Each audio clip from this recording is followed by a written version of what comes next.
This video will cover how to fill out a Patterns of Problematic Thinking worksheet for CPT. Now that you have been practicing examining the facts about one stuck point at a time, the purpose of the next worksheet is to see if you have patterns of thinking that are unhelpful to you and that contribute to you keeping stuck in your PTSD. These can be habits that occur not just when you think about your traumatic event, but during ordinary, everyday events as well. Everyone picks up habits of thinking as quick ways of taking in information and organizing it even if they haven't had traumatic events occur. You may have some of these tendencies, or you may find examples of all of them.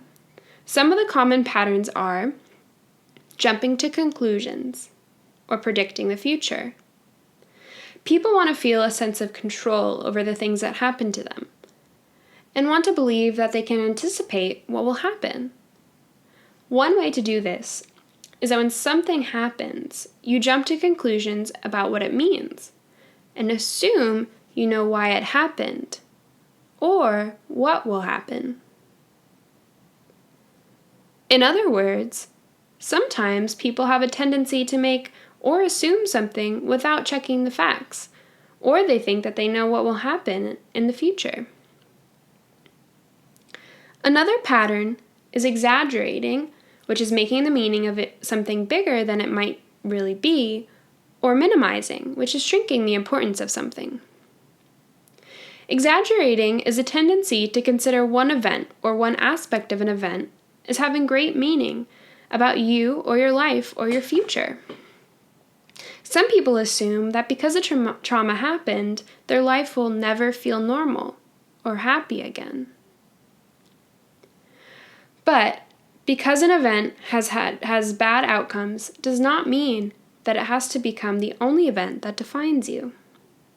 People also sometimes exaggerate the importance of one thing they did during or before the event and think that is the only reason the trauma happened.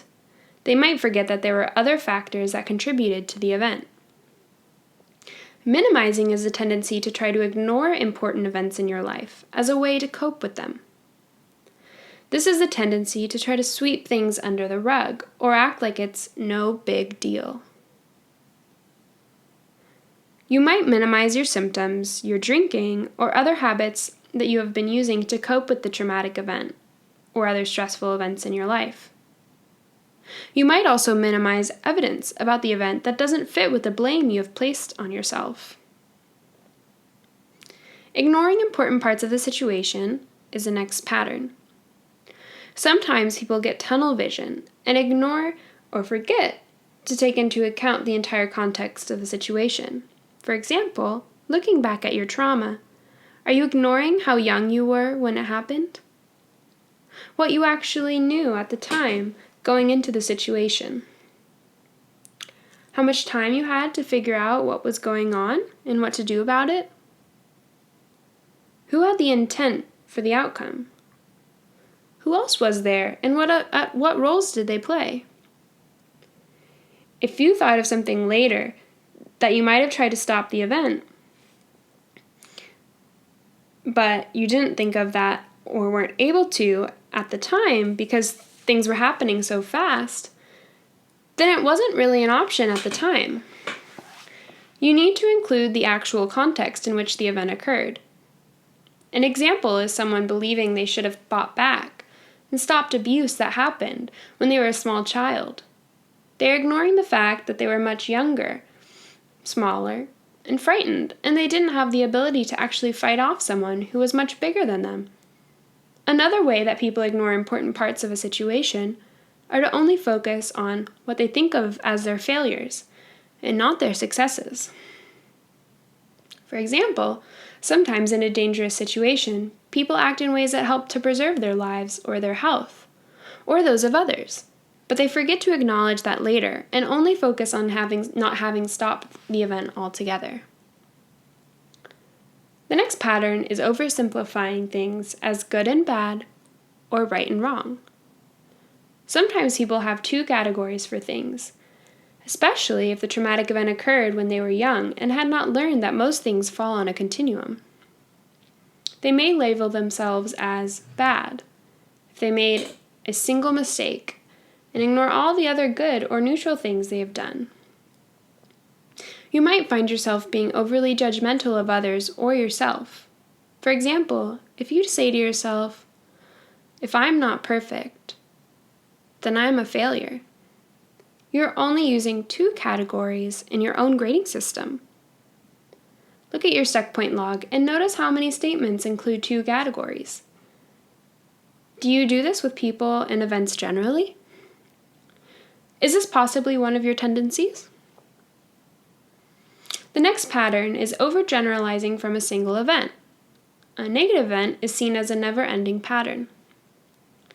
This pattern is similar to jumping conclusions, in that you might have a tendency to assume that if one bad thing happens, that it will always happen.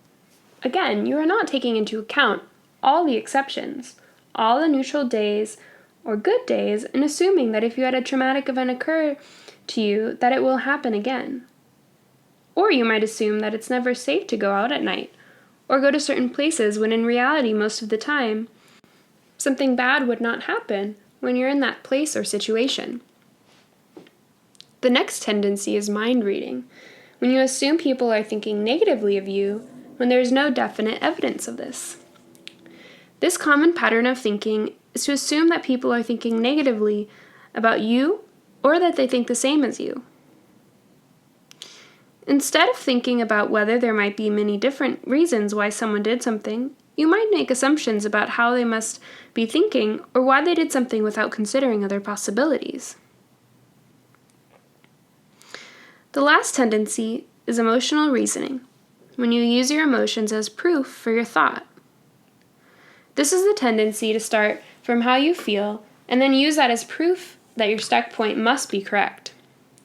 The example, "I feel fear, so I must be in danger," is a very common one and is triggered by a reminder of the traumatic event.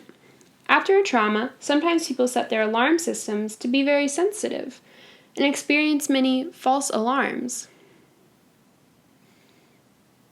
However, in many situations, the reality is that they are not actually in danger. Another common example is, "Because I feel guilty, I must have done something wrong." Emotions are the outcome of events or thoughts, not the beginning point. You cannot use your emotions as proof of your stuck points, because if you change your thoughts, your emotions will change. Emotions are not evidence. They won't hold up in a court of law. Now that we've gone over the questions and what to think about when filling the patterns of problematic thinking worksheet, we're going to go over an example in the next video.